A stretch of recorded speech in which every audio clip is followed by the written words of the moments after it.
তাজওয়ার আহমেদ বর্তমানে একটি বেসরকারি প্রতিষ্ঠানে সেলস এক্সিকিউটিভ হিসেবে কর্মরত আছি। তো এখানে জয়েন করার আগে আমি বিভিন্ন প্রতিষ্ঠানে ইন্টারভিউ দিয়েছি, বাট কোনোভাবেই হয়ে উঠছিল না, বারবার রিজেক্ট হচ্ছিলাম। তো এই বিষয়টা নিয়ে এক বড় ভাইয়ের সাথে আলাপ করা হয়। বড় ভাই আমাকে জিজ্ঞেস করলো আমার বেসিক এক্সেলের ব্যাপারে কোনো আইডিয়া আছে কিনা, বা ইন্টারভিউ বোর্ডে এক্সেল নিয়ে কি কি প্রশ্ন করা হয়। তো আমি বললাম যে না, আমার বেসিক এক্সেল নিয়ে কোনো ধারণা নেই। ভাই আমাকে সাজেস্ট করলো স্কিলটা গ্যাদার করার জন্য বা কোনো এক্সেলের কোর্স করার জন্য।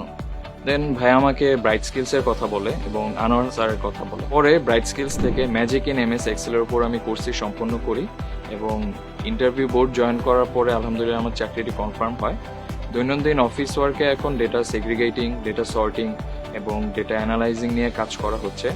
তো এরকম ইনিশিয়েটিভ নিয়ে আসার জন্য ব্রাইট স্কিলসকে এবং আনোয়ার হোসেন স্যারকে আমি ধন্যবাদ দিতে চাই। So thank you Bright Skills এবং আনোয়ার হোসেন স্যারকে এত সুন্দর একটি কোর্স আমাদের সামনে নিয়ে আসার জন্য।